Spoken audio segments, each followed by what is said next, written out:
Hi, folks. Pastor Mike Spalding here with my good friend and big brother. I'm Pastor Casper, and we're here together to encourage you to keep listening to Deception Detection Radio, because we're both on this network with our individual shows. Yes, and yes. we're going to be doing some things together as well, not just saying them all. Hey, folks, tune in Deception Detection Radio, some of the best programming in Christian talk, news, encouragement, and Bible studies. God bless you. God bless.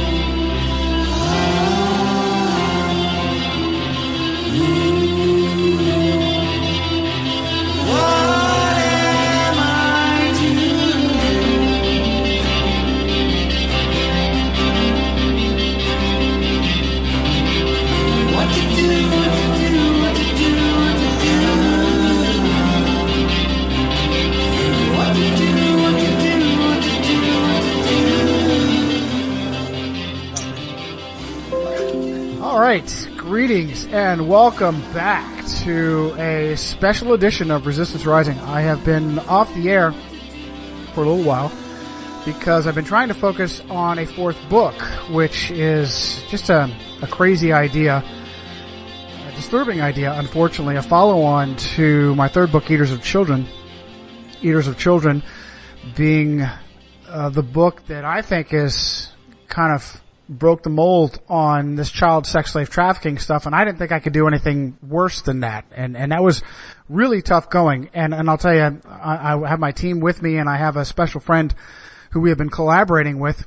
And I'll tell you, I'm sure I can speak for the team, particularly my partner, Doc Felipe, who has given me a lot of research on this. It's very disturbing material. It's very disturbing material, and you lay in bed, you're mulling over what you wrote during the day, and it comes back at you, and it's tough to do. And I think I've found something just as bad, unfortunately.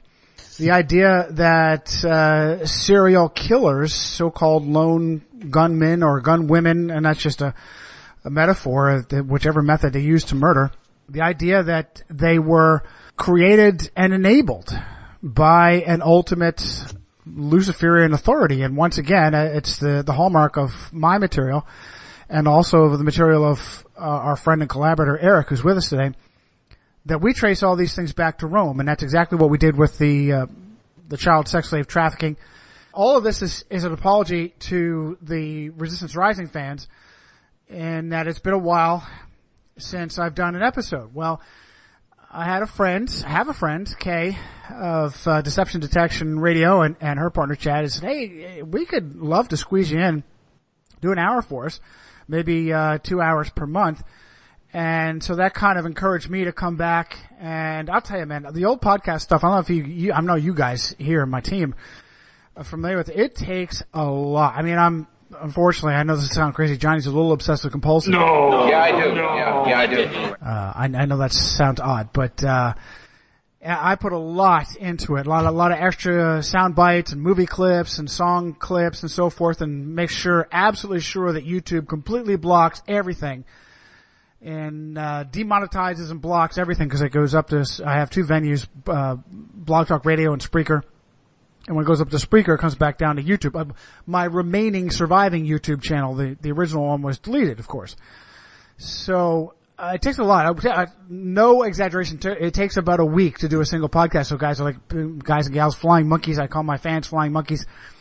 Hey, Johnny, where's your, we haven't had a podcast in a while. And so I'm like, yeah, it takes a lot. And there's only one Johnny to go around, plus his team. And so I've had to take a little break from it. But I'm going to use this as an opportunity to come back. And there's no want of information, especially with this fantastic team that I have with me. I have the man who sees like a Hawkeye, Clint. I've got my dear partner, Doc Felipe. I've got our greatest researcher ever, Professor Reply All George. And I have this dear friend from up north, Eric, who we have been collaborating with and just been so excited to have with. And just to let you know, yeah, he's the team is composed of devout Christians, and Eric is a nice guy, a nice non-Christian. And I'll tell you something, some of the scriptures that he's quoted have been better than many of the Christians that I know, his knowledge of the scriptures. So just to give you an idea of who we have on the team. The influence of the blue ray of the sunlight, and he thoroughly, like, scientifically, debunks gravity, shows the fallacies of it. And like, from your guys, I saw from you guys' research, I saw this from you, Johnny, like over a year ago, but like I learned of the Catholic Jesuit connections to the Big Bang Theory, and that it wasn't Einstein's idea. He was kind of just the front man behind George Lemaitre.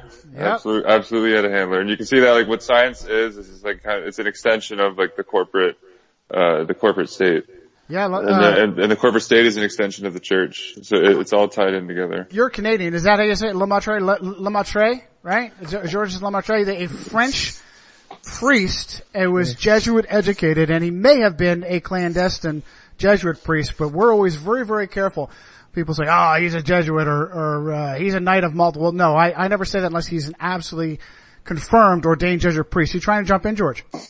Yes, we've discussed this before. In the 19th and 20th century, the Jesuits, when they come up with one of these ideas or they repackage an old idea, they invariably will take papal court puppet Jews and use them as a frontman. Vis-a-vis, they did that with Marx in the 19th century to make it seem as if he's the one who came up with communism, even though they had great example there, centuries before. And in the last century, i.e. the 20th, they concocted the whole idea of relativity and the Big Bang, and they decided to use Einstein as their frontman for that. Also, another example of that, and I mentioned this before, is they decided, I believe, that the Jesuits came up with modern psychiatry and psychology, but they used one of their frontmen, Sigmund Freud, in the 19th and in the 20th century to make it seem as if that he came up with it. Because I mentioned this months ago, Freud got the bulk of it. He went to several schools, one of which was the University of Vienna, which is supposed to, in his time, was a secular school. But the Jesuits ran it during the time of the Reformation or shortly thereafter. It did not officially become a, quote, secular, in quotes, institution until the 18th century. So that's another topic altogether. What they'll great do, example, George. Those are fantastic examples. That's fascinating. I was just going to say, this is a big connection to psychiatry. I found out, Carl-Jung was a contemporary of Sigmund Freud. But I found out that Carl-Jung, he's kind of known as like the pioneer of the field of modern psychology. But he was lecturing at Fordham University in 1917. And Carl-Jung actually was employed by the OSS. He was doing psychiatric reports, he was hired by the OSS to psychoanalyze Hitler. But with Freud though, he has a very influential nephew named Edward Bernays. He wrote a very revealing book in 1928 titled Propaganda. You can find it on the internet. He starts off the book saying that our modern democratic system is controlled by an elite few that mold the minds of the masses. That's really how he started off the book. But Bernays was actually employed by the CIA in the coup in 1954 against Arbenz. And Bernays was the guy who made smoking cigarettes kind of an attractable thing. He advertised them as torches of freedom. But Bernays was a CIA man, and I just found this interesting that Bernays, Freud's nephew, was even hired by the American Liberty League via the Knight of Malta, Knight of St. Gregory, John J. Raskib, of the financier of the DuPont Corporation and General Motors. It's very similar to Aleister Crowley working for MI5. Yes, actually, I just recently come across that information, but that didn't surprise me that Aleister Crowley was an MI6 agent. I think he was. I think in his case, I think he was sent in possibly. I think there were some organizations in England at the time. These are more esoteric organizations, kind of theosophic organizations. But I think Crowley was sent in. I think he had many purposes, but I think one of them was to infiltrate some of these esoteric spiritual organizations. I found a lot of connections to so-called intelligence, and that's because as you look into this stuff, you find out that wars, particularly modern wars, contemporary wars, are unnecessary and contrived. And the corner of this war making and war profiteering starts with so-called intelligence. Quotes, unquotes, and quotes. You rely on intelligence agencies to tell you who your enemies are, and you trust them because they're completely black. They have black budgets, they have no accountability. They can do whatever they want to. And so I have found a lot of very disturbing connections to trafficking, human trafficking, child trafficking, drug trafficking with intelligence agencies, particularly the CIA, which was founded by a Knight of Malta Roman Catholic, often run by Roman Catholics at the director level, MI6, even the Mossad. So, and I also want to give a disclaimer, a caveat to George. We all do this on the team all the time because we're so familiar with it. George said papal court Jew. Well, that sounds kind of harsh, George. What you mean actually is, he's summarizing the idea that, look, once you get into these topics, it takes all of about 3 or 4 seconds before someone jumps in and blames Jews. Whether they believe that or they're doing it as part of an agenda, it is absolutely a very, very powerful distraction. And there is, the nation of Israel and the Jewish people are the easiest way to inflame emotions passionately for or passionately against. And it is, just like I said, it's a very powerful method of distraction because once you inflame those emotions, people disconnect their ability to think logically. Absolutely, and just a great source for this, what you just mentioned, is David Kurtzer's book, The Popes Against the Jews. It was published in 2001, but David Kurtzer, I think he was a Jewish author himself, but the book is based off of archival research. He got access to the archives of the Jesuits' Vita Catholica magazine. And he shows conclusively in the book that the Jesuits actually created the modern anti-Semitic wave. It originated in 1850. But he gives the history in that book too of the Catholic Church's persecution against the Jews going way back. Important bull was in 1555 called Cunis Unis Absurdum. And it banned it made the Jews into slaves. The Jews actually had to wear yellow uniforms to identify themselves. That hey, I'm a slave. This is my slave suit. But that's just a very good scholarly book that shows that the modern anti-Semitic movement. David Kurtzer actually shows that when Adolf Hitler and Mussolini were enacting their racial anti-Semitism laws, he shows that the church was putting this hatred into the people's minds subconsciously, so it was easier for the tyrants, Mussolini and Hitler. Mussolini, people don't remember this. Pope Pius XI called Mussolini the divine man sent from Providence. Mussolini himself was also a Knight of Malta and had the Jesuit confessor Taci Venturi, S.J., Father Taci Venturi, S.J. But when these dictators decided to go to enact their racial laws, the people kind of had already been conditioned for 60 years prior with all this hatred against the Jews. Another great source on that is Emanuel Josephson. I think he was also Jewish, very outstanding writer who traced all this anti-Semitism back to the papacy. And when we summarize and say papal court Jews, what we mean is that the papacy actively seeks out those who are Jewish to be the names and faces of the skullduggery, who willingly become targets. And so it really is shocking for us to know that this is the same entity that through the Inquisition tortured often to death, or even more often tortured out of their faith, their kindred and their... Oh, absolutely. And there are pictures online, just for the viewers who haven't seen this, they can go on Google and just type in, just on Google Images, photos of the Roman Inquisition. And you can see the level of barbarity. You can see people getting stretched out on the rack. You can see all the most, despotic, forms of torture. There's quite a few images on the net if you just type in, Roman Inquisition, and you'll see, and the more you study the Roman Catholic Church, you become aware that the Inquisition has never ended. What has happened in 1960 was essentially just a Trojan horse or a smokescreen, if you will. It became the Congregation for the Doctrine of the Faith, and a former Pope, Cardinal Ratzinger, absolutely, yes, was the prefect for the Congregation for the Doctrine of the Faith. That was his position, but that was before he became Pope, right? He was the head of the Inquisition. That's right, just before. I was just, there is a long history of, hatred against Jews from the papacy, right? Since, 1311, the Roman Catholic, Council of Vienna, forbade all intercourse between Christians and Jews. Then there was another council 2 years later, the Council of Zamora, 1313, that ruled that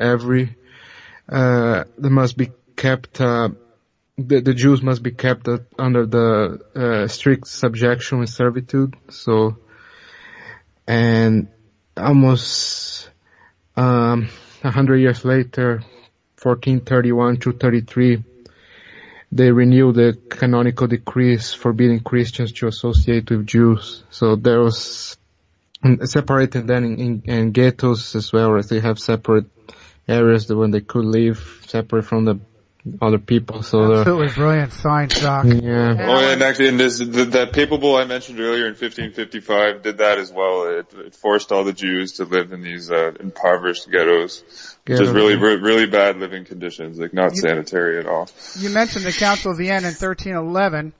And just 4 years prior to that was what happened on Black Friday, the 13th. Unlucky Friday, the suppression of the Templars by Philippe le Bel, Philip IV of France. Right. And it's my contention that ever since the suppression of the Templars, where Templars were hunted down, they were recognized, they were used their names and their faces to be hunted down. Ever since then, that the papacy in particular realized that they needed middlemen and scapegoats for their machinations and their skullduggery. And I think that's a great starting point for where this all occurred. And I'd love to throw in George Soros as the epitome of evil, particularly on the so-called rights, so-called conservatives, Fox News watchers. And yet George Soros was a Nazi collaborator. He and his father helped collect property from Jews who were arrested and imprisoned in concentration camps, and he told CBS 60 Minutes, that it was the happiest time of his life. So it's all contrived. I also want to throw in, and by the way, Hawk, I want to get you in on false flags if we can, because that's constantly in the news. I was out today and saw, I don't watch television at home. It's too upsetting, too aggravating, but I was out today and boy, it's all over the news, and there was trick-or-treaters got shot and a gun scare and blah, blah, blah. I also want to mention a former head of MI6, Sir Peter Telford Heyman, who was caught with child pornography and allowed to walk. And he was a member of PI, the Pedophile Information Exchange. And yet here he is, the head of MI6, who also was stationed on the island of Malta and then later stationed in Iraq. He just crisscrossed all across the most important areas of either trafficking or manufacturing phony wars. So, we like to tease George and say it, and for no segue, we're going to yank into a new direction. How about first, just the example of, to summarize what you've been talking about, how about just the Georges Lemaitre and the Einstein connection of Einstein being the face of what we understand. Wearing women's shoes? And what we understand as modern science, the science that nobody could intelligently understand. And yet it's almost identically like Karl Marx is like the face of communism, and he was the Jew. Karl Marx was educated by Jesuits, unlike Einstein, but Marx, like Einstein, was like slapped on as the poster boy of communism, and like Einstein is like the poster boy of modern science. Like we're all told in school that Einstein was just a genius, and we're just told like, oh, he was just so smart. Like everything he said was true. You know what I mean? But it's ridiculous. He's propped up as almost like a messiah figure. And who was the Roman Catholic standing next or behind him? Yeah. Father Georges Lemaitre. Absolutely. Can I get one more thing with the Jews? Sure. This is very important. It just kind of shows like the the trickery of the Catholic Church here, and how like they use their hatred of the Jews to drive up religious superstition to achieve political ends. But when the Black Plague happened in the 1300s, it was blamed on the Jews actually. The Catholic, another powerful example. Yeah, that's so like the Catholic clergy and the Catholics are. Many Catholics will, unhesitatingly like follow what their hierarchy says. Many of them won't question it. So no, it's powerful that superstition that they can put their followers into. Excuse me, fellas. Forgive me for pulling a George, but I had to be me. Couple of things. I just want to hit on a topic that appears to, or one of the topics that appear to be near and dear to Eric. I'm not sure if it is to anybody else. I was just looking up something before we do the show on Ante Pavlovic, the leader, the secular head of the Ustaše during World War II. They're basically the German Nazis of Yugoslavia. And we've brought this up before. They basically the Ustaše have basically disappeared from history.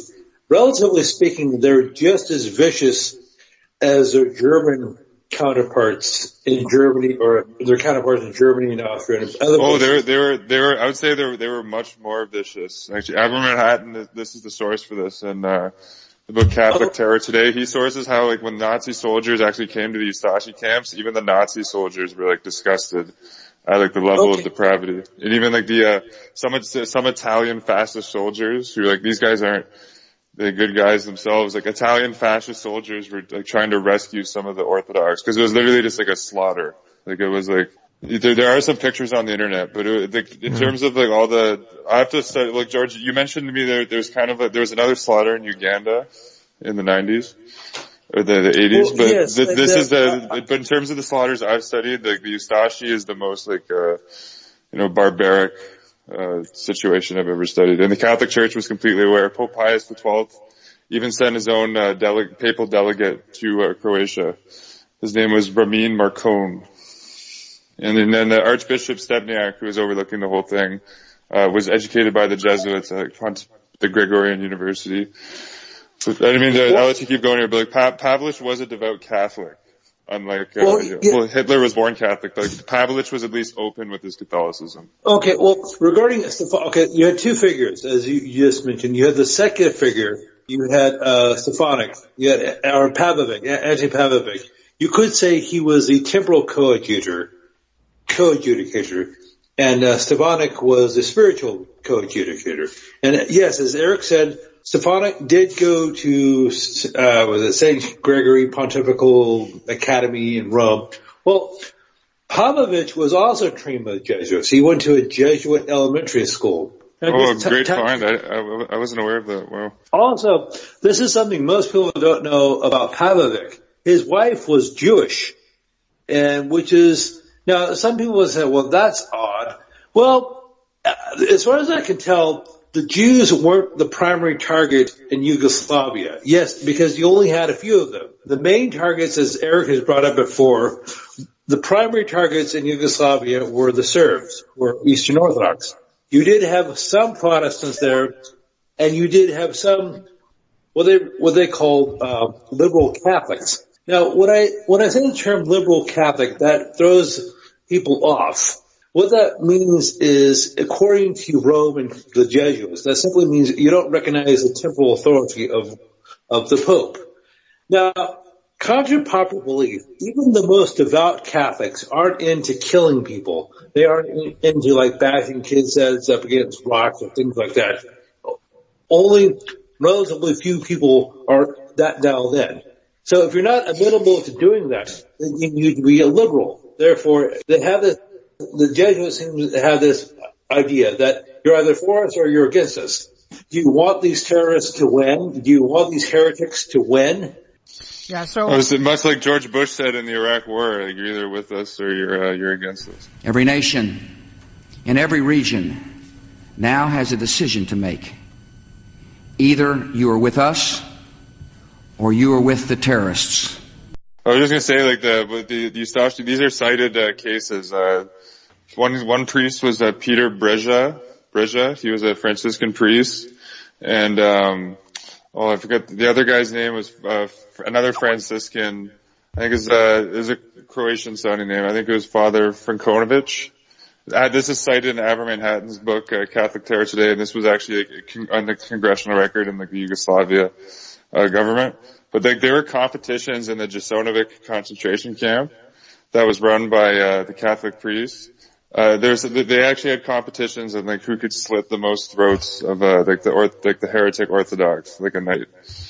This Peter Brezda guy, this just shows like the level of depravity, and this level of depravity is like present in the Jesuit oath if you read the whole oath.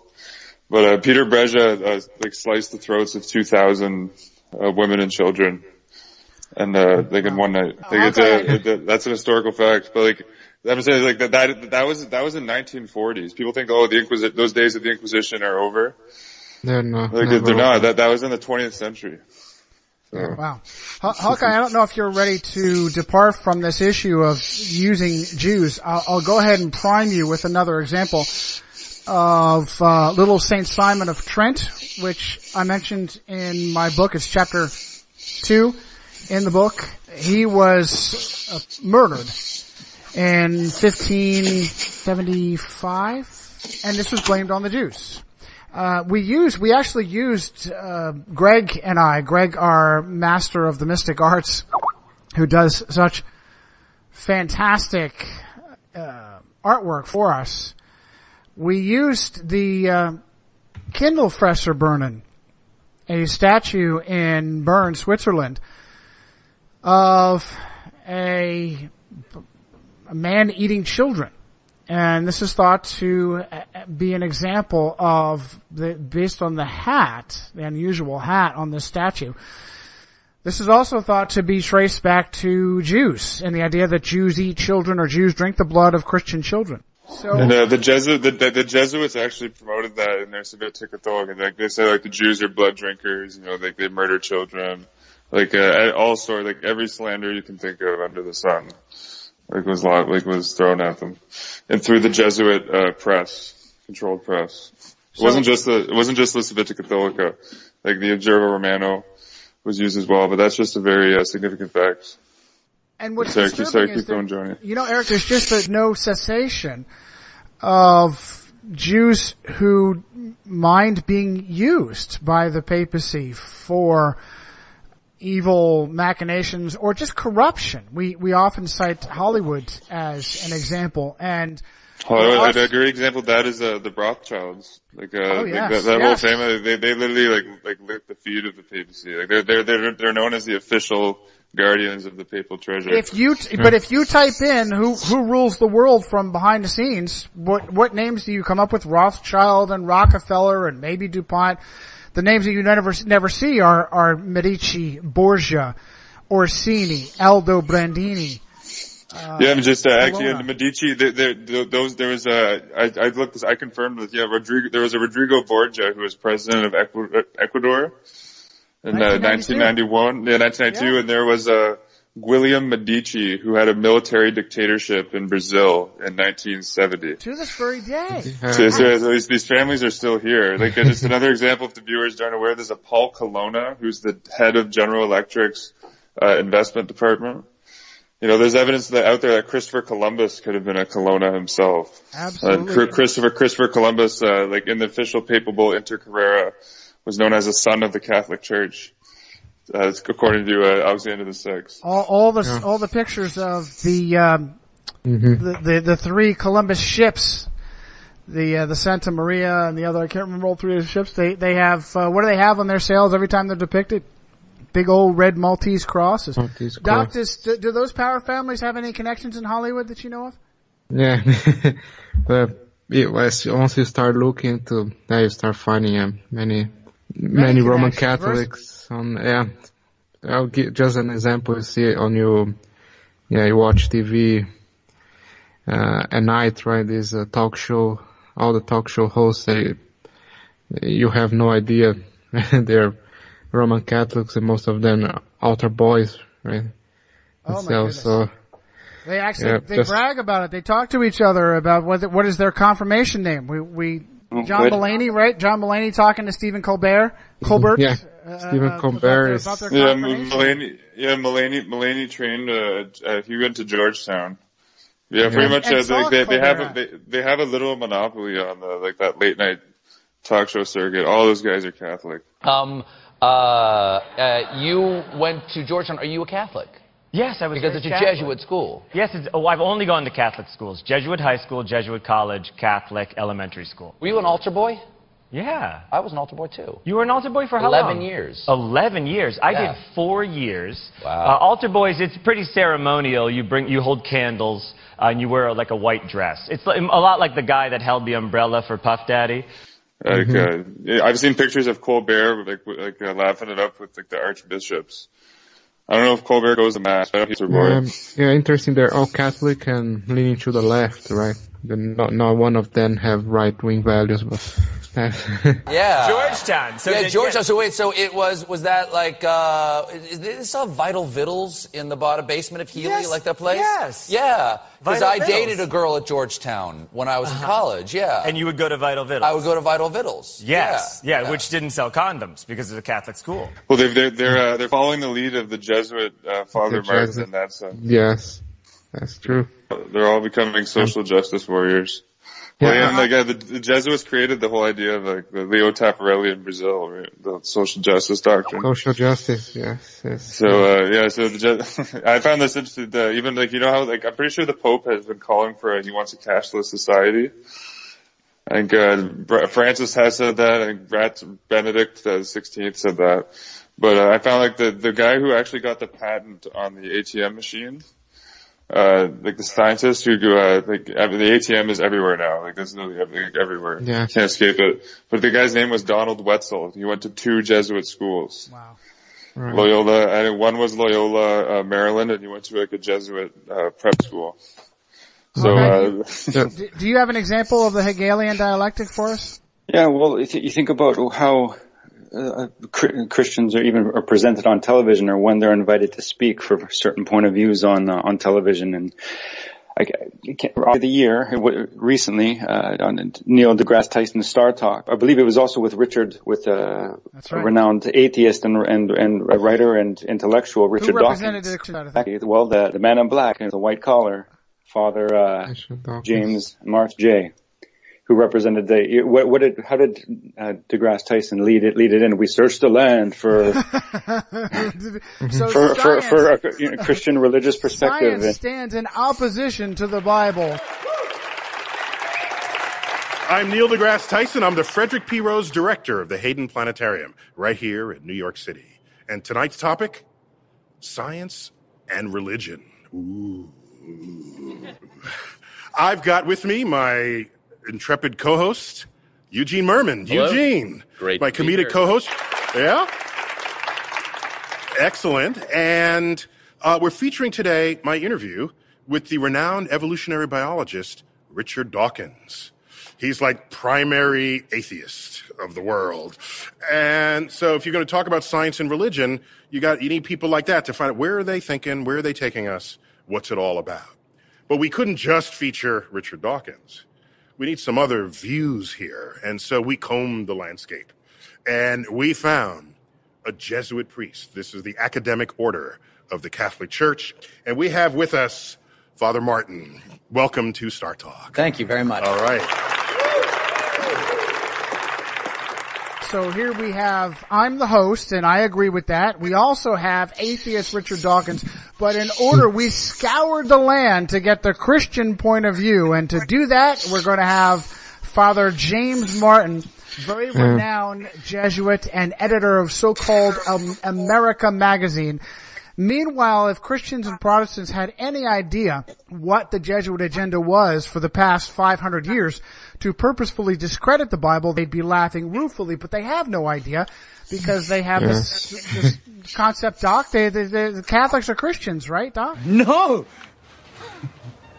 Christian. That's Christians. I was mentioning that Dawkins also was molested by priests in his youth, but he doesn't seem to attack no big deal to him, right? This angle, It's no big deal. It's worse to teach creationism in school than That's right. Oh, you didn't know that, Eric? Yeah, Richard Dawkins says it's more abusive to a child to teach them the Bible than it is to allow a priest to sexually abuse them. That's Richard Dawkins. Well, I know his job. He's being used to push the Darwinist evolution, paradigm down people's throats. Absolutely. But that situation you guys just were talking about with Dawkins, Degrassi, and James Martin sounds to me a bit like what Bertrand Russell did in the 40s. Bertrand Russell was known as kind of he's more of a philosopher than a scientist, but he did contribute to scientific literature. I think he wrote a book called The Impact on Science and Society, where he actually says we're going to make the kids so stupid via social engineering that they think that the snow is black outside. The white snow is black. That's how dumb Bertrand Russell said the social engineering. And that's exactly what John Calvin said about the Nicholas Copernicus claiming the Earth was a globe. That's exactly what John Calvin said. And with the Russell saying that white is black quote, though, that reminded me of Ignatius Loyola saying we're going to make white black.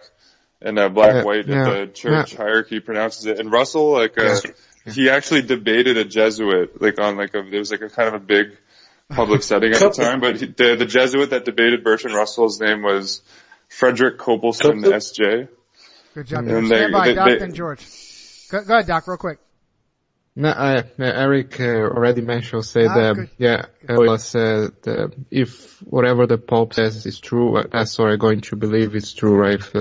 It says black is white, so that's how we'll believe it. So. We're talking about our government here. No, we're talking about a crime, Bill, pure and simple. Y'all gotta start thinking on a different level like the CIA does. Now we're through the looking glass here, people. White is black, and black is white.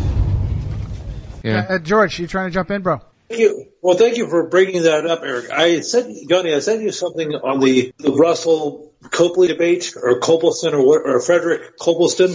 Bertrand Russell and this priest, Frederick Copleston, had this debate on the BBC back in the 1940s, as Eric said. And I believe you can actually listen to it online. And it's funny. Yeah, it's about 20 minutes. You can listen to it, yeah. It's funny. They're basically doing the same thing now. They'll just use different players.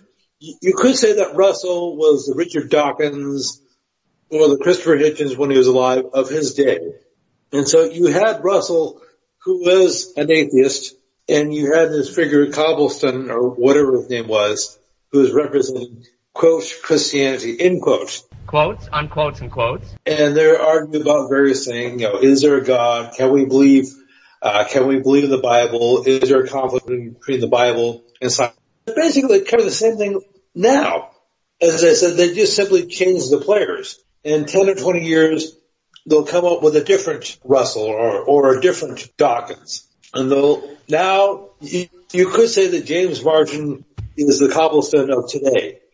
And of course, down the road, they'll come up with in a generation, they'll come up with a new James Martin. Absolutely. And I predict they're gonna come up with a bunch of new pseudo theories trying to tie gravity and quantum mechanics. It's gonna get interesting. But you guys, Eric and Hawkeye, you guys already mentioned this very brilliantly. This is so important to us. This is why we do what we do, is we encourage people to be responsible for themselves. Don't trust anyone. Don't trust politicians. Don't trust journalists. Don't trust astronomers. Don't trust so-called scientists. They don't even obey their own disciplines. Ask questions. Don't trust what they're telling you. Well, think about this. Where was the scientific community on 9/11 to debunk, the official, to show that, there's no way that planes could have, knocked it? Where was the scientific community to show that, hey, this even, violates Newton's laws of motion? Absolutely ridiculous. Two civilian airliners can pancake 3 massive skyscrapers into their own footprints. Absolutely. So in that case, the lack of response from the scientific community shows that there isn't really a scientific community. Absolutely it's corrupt. Its own. I've only seen one university that's had the to question the official narrative. It was done, I think, by the University of Alaska, and the whole presentation, the guy was spending half the time saying, I'm not saying any conspiracy theories here. Don't worry. I'm just, you know what I mean? This is not science. Go ahead, Hawkeye. And the fact that narrative still stands, and that also that many people still don't know that a third building fell that day later on in the evening. Now, more on the latest building collapse in New York. You might have heard a few moments ago I was talking about the Salomon Brothers building collapsing. And indeed it has. Apparently that's only a few hundred yards away from where the World Trade Center towers were. And it seems that this was not a result of a new attack. It was because the building had been weakened. One thing I did want to touch upon while we're still close to it was this idea of whether Jungian archetypal imagery and like when it's come up before where my parents' generation, so born in like 30s, 40s, 50s, 60s, they see the white lab coat on the doctor and they see a godlike figure. And then when you see a person on in person on television or in black garments, a black jacket, very trim, very, very tight, very chic looking outfit with a white collar, you automatically you think of this authoritative, little g godlike figure who is a representative of God. So people are inclined to listen and also in some ways obey. And you hear them speak in Latin, and you just disconnect your brain, right? Whether it's if these people though were to read some of the quotes of the Catholic priests during the Ustaše massacres, their contempt for the mystique of the collar will go away, and I think people would be horrified that so-called men of God could act in such disgusting ways.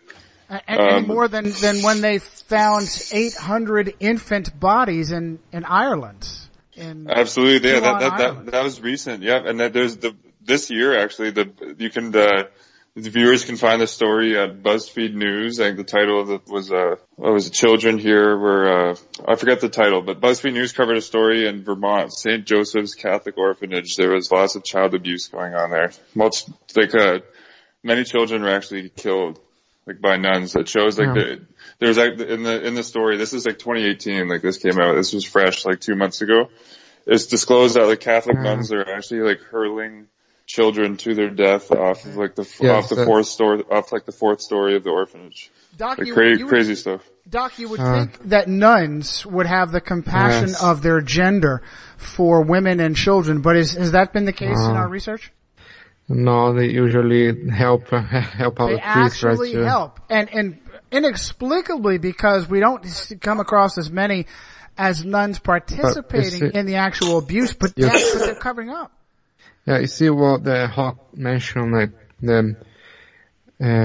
though people see others as so respectful, right, and especially the priesthood, right, the Catholic Church, they abuse this figure that they portray, right, because they're supposed to be messengers of God, or be Christ on earth, and then they come to these children. Usually they don't have, for broken homes or poor, meanwhile, live in a poor environment, and then they use this trust and then to abuse them. That's one of the most despicable things you can. Oh, it's such a cult. It's such a cult-like trust that's developed between the priest and the Catholic. The Catholic has to he's not allowed to, it gets to the level, where popes have done this. They'll say, hey, if you don't vote for, my political candidate, you're excommunicated from the church. And you see how it can be completely used for, unspiritual ends, which it is, 99.9% of the time. Mm-hmm. Right. Just another great example of this. How, the invasions went in, I think in Laredo, Texas, there was, a Bishop James Tamayo, who's a Knight of Columbus. In the news clip, you even see a picture of him wearing a Jesuit IHS robe, or robe with IHS on it. But James Tamayo in the clip, he said it's all about saying, we're just trying to save the souls of these innocent children of God. We're trying to save the souls of the children of God. Finally tonight, the church here in Laredo is helping thousands of migrants who arrive in the U.S. every single day. Our team has seen their support firsthand. We take you to a vibrant Catholic community where leaders say their first duty is to save souls. Bendito, bendito sea Dios. Just a stone's throw from Mexico, The Cathedral of St. Augustine in Laredo, Texas, beckons the weary with hope of a better life. It is the first structure that one sees when you leave Mexico and into the United States, and how wonderful that it is a holy structure. It is a structure that represents the presence of Christ. James Tamayo is the first bishop to lead this diocese, created in 2000. It stretches 175 miles along the U.S.-Mexico border and serves 222,000 Catholics. Masses are said in English and Spanish. Por mi culpa, por mi culpa, por mi gran culpa. Bishop Tamayo's mission is not to reconcile immigrants with the law. He says it's to help souls. They're overtly breaking the law, Eric. You have clergy, actual clergy, overtly, openly breaking the law and giving aid and comfort to illegal aliens. How is that possible unless there's something to what we're saying, and that ultimately every level, George, from local police chief through mayors, governors, all the way up to Donald Trump, who spent 2 years with the Jesuits at Fordham, that there is a massive conspiracy. As a matter of fact, Donald Trump, George just claimed, he was going to finally put an end to birthright citizenship, which was fabricated by a Catholic Supreme Court justice. And he's going to do that with an executive order. And meanwhile, the Roman Catholic altar boy, who is the current Speaker of the House, who took over from Jesuit-trained Roman Catholic John Boehner, who took over from Jesuit-mentored Roman Catholic on the other side, Nancy Pelosi, Paul Ryan, says there's not going to be any change to the massive inpouring of illegal immigrants, George. Well, I don't have anything to add to that. I will just say one thing. George, I don't have these names memorized. George brought this up to me, but this is relevant to what you were just saying, Johnny. George, who are those 4 governors on the border? Going east to west. In Texas, you have Greg Abbott. In New Mexico, you have Susana Martinez. In Arizona, you have Doug Ducey, who also, I believe, went to Ignatius or Loyola High School in Phoenix. And, of course, our dear friend, Jerry Brown. Now, Brown is supposed to be leaving office in a couple of months. However, as I said before, both the gubernatorial candidates are Roman Catholics. You have Gavin Newsom, who's the leftist lieutenant governor, who was the mayor of San Francisco. And he also, unlike Jerry, he did graduate from the University of Santa Clara. And his opponent is a Roman Catholic, as I said, John Cox. So Jerry seemed to be unable to finish things, George. So all 4 of those border governors just happen to be Roman Catholic, very often trained by Jesuits in Jesuit schools. And one in particular, Jerry Moonbeam Brown, the once and future governor who was governor back in 75 and then again today, he was a Jesuit seminarian, an almost Jesuit priest, and his dad, of course, was also a governor, right? Yes. Now, having said that, now, all the governors going back almost 20 years in California have been Catholics. You had Gray Davis from 1999 to 2003, who was also Jerry's chief of staff back in the 70s. And Davis is a Knight of Columbus. You had Arnold Schwarzenegger from 2003 to 2011, who was allegedly a papal Knight of Malta, and his dad was a Nazi. I mean, really was a Nazi. He's from Austria. And of course, and also Catholic, and also devout Catholic. Yes. Now, if I could just mention a couple of things. We're talking about men in black.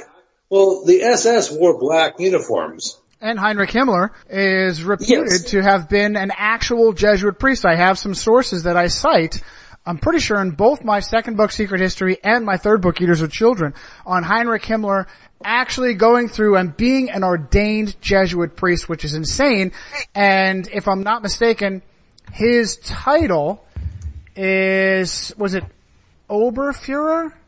His title, technically his title is greater than the position that he was the Reichsfuhrer, yeah, and there's another source for that. The Walter Schellenberg source in Edmund Paris's book, The Secret History of the Jesuits, testifies that Heinrich Himmler modeled his and Schellenberg was a head of Hitler's intelligence, like he was a Nazi intelligence officer. But Walter Schellenberg testified that Heinrich Himmler modeled the SS strictly off the Jesuit order, and that the Jesuits are absolutely obedient to their general and their superiors. And then on the other side, well, wait a minute. We had the Nazis on one side and the communists on the other side. What was going on in Russia? So let's go back to 1776 and 73, actually, and the supposed suppression of the Jesuits. Where did the Jesuits go during their suppression? Oh, they went with the Catherine of Russia, Catherine II, Catherine the Catherine, who was not Russian, another sovereign ruling over people that she had no loyalty to, who gave safe harbor to the Jesuits, so that eventually the Jesuit Superior General Władimir Ledakowski, along with Jesuit priest Edmund Walsh, were able to manipulate both the Red Revolution in Russia and the Third Reich in Germany, creating just a vicious meat grinder of tyranny for decades to come, through World War II into the Cold War. And let me throw it out before either of you. I'm going to throw this in because it's way past. I'm going to yank it back. I wanted to throw off the softball to Doc, but I wasn't able to give him any hints, Doc. I was asking you about famous families in Hollywood, and there's somebody I have in mind. Tom Cruise, right? Isn't there an idea that Tom Cruise is a member of the Orsini family? Orsini family. And that's where he married? He was married on the Orsini family castle, right? His famous marriage to Katie Holmes was in the Orsini family castle. I wanted to throw that out there. And I also I'm writing notes, because you guys have so much fantastic information. I'm writing notes in the background where you guys are going on. And I wanted to mention, Eric in particular said, Eric, right? The non-Christian Eric. It's like and Hawkeye, you mentioned this too. It's this insane idea, this pull that was within the Catholic. Now there's two different issues that we do not attack rank and file Catholics. We have friendly debates with their doctrine. But it's the Catholic leadership that is committing these serious, terrible, heinous crimes of being puppet masters in the background. And so therefore we have, as Christians and the rare, very, very rare Protestants that we are aware of, when Christ died on the cross in somewhere around 32, 33 AD, depending upon your calendar, well, the Jesuit calendar, depending on what the Jesuit calendar says, created by Christopher Clavius, the Jesuit. When Christ died on the cross, he put to death all religion. There's no longer a need for a priesthood or intercessor. You have one intercessor, one advocate between the human being and Almighty God. It's 1 Timothy 2:5. That's Jesus Christ. You are now the priesthood. You are the temple, the royal priesthood. 1 Peter 2:9. You are the priest. You are the temple. You don't have to go to a sacred place built on dead bodies with stained glass windows, right, Doc? These are critical, fundamental differences, and yet, as Catholics, Doc, don't you see these Catholics? What happens if a Catholic family suffers a child being raped by a priest, Doc? What do? Yeah, we usually just go to complain to the hierarchy, right, they which complain is more to the bishop. corrupt. And, are you kidding me? Yeah. You'd be putting me in jail. You or know, at the very least going to a cop. Go ahead, Doc. Yeah, you mentioned just the freedom that we obtain, right, on 32, 33 AD, right? We don't have to depend on anyone else like a priest, right, but sadly is what most Roman Catholics, they complain about Protestantism, or because they want to have a leader that dictates to them what they should do in order to save their souls, right? So that's why they run to the Pope and see him as the highest agenda is to discredit the Bible, because the Bible says you don't need a clergy, you don't need a priesthood, you don't need intercessors, go-betweens, you don't need to confess your sins to a specific expert. You confess to the person that you wronged and turn it up to Jesus Christ. But what happened on the cross? Hawkeye, you mentioned it during the Bible study, that what separated between the Holy of Holies and the inner courtyard, something ripped? I think Doc brought that up, but when you read about it, you think about it, and how was it presented? That the curtain was rent from top to bottom, not with human hands.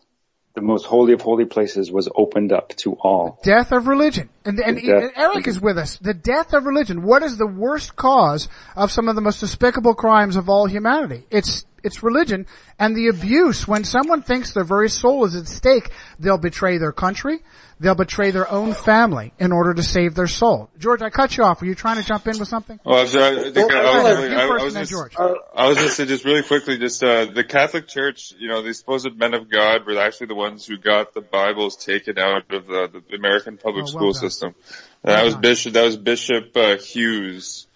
in New York City. He was the Archbishop of New York when Abraham Lincoln was president. He was the same Archbishop that was riling up a bunch of riots in New York City against Lincoln, and convinced many Northern Catholics to refuse to fight in the Union Army.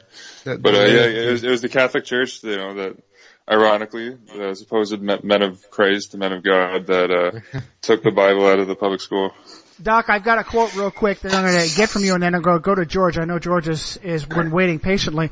I mentioned this today. Today is November 1st, All Saints Day, and we joke amongst each other that Protestants who claim that Martin Luther nailed his 95 Theses on Halloween, on October 31st, are probably not very good Protestants, and maybe even what we'd call a Jesuit coadjutor.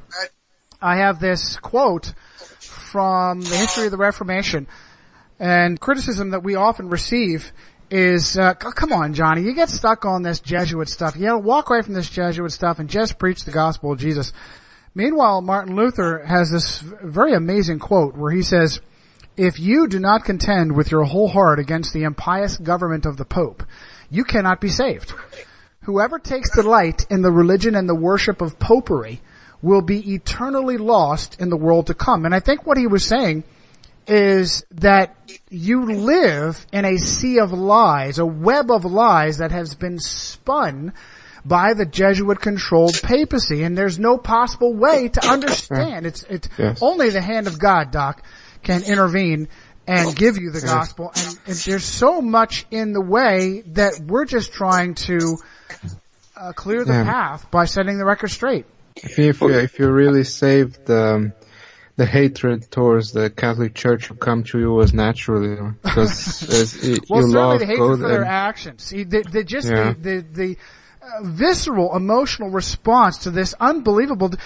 Doc, every time we hear about a priest who has raped children, what do you see? You see his bishop and his cardinal moving him, covering him, enabling him to go and rape again, picking him up and putting him in a new diocese where the families have no idea that a vicious predator. Right. How can you not be viscerally angry, furious with that, Hawkeye, and then George finally?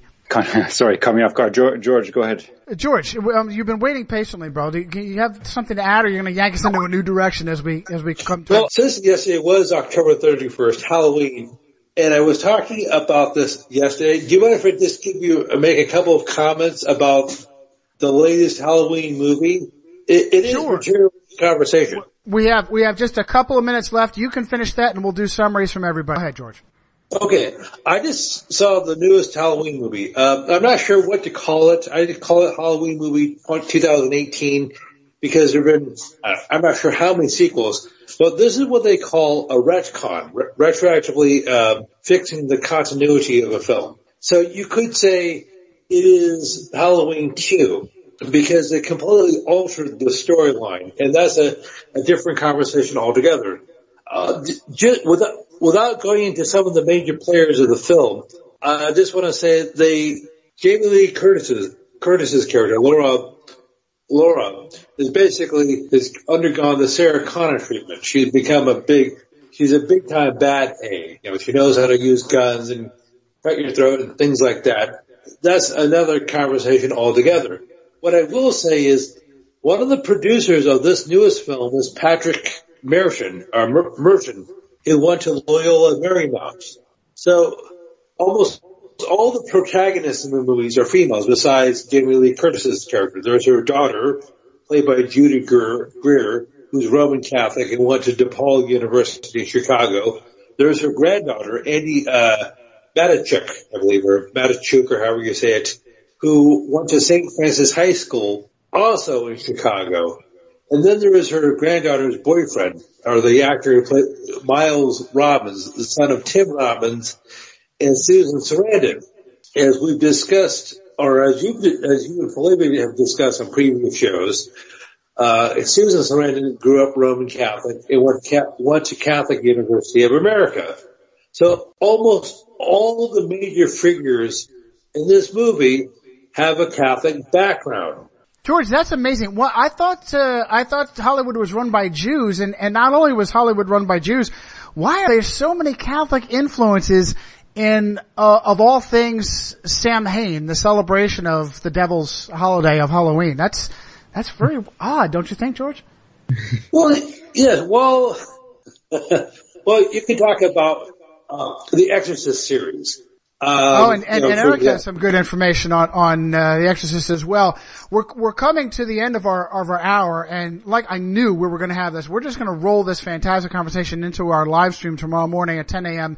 Eastern on Friday, and we're also blessed right now to be doing them on Wednesdays as well on my channel, Resistance Rising, my website, Johnny Cirucci, JOHNNYCIRUCCI.com, and books are Illuminati Unmasked, Secret History, and Eaters of Children, which you can all get on Amazon. Guys, thank you so much. Have a great day. Take care. You too, guys. Take care. Thank you.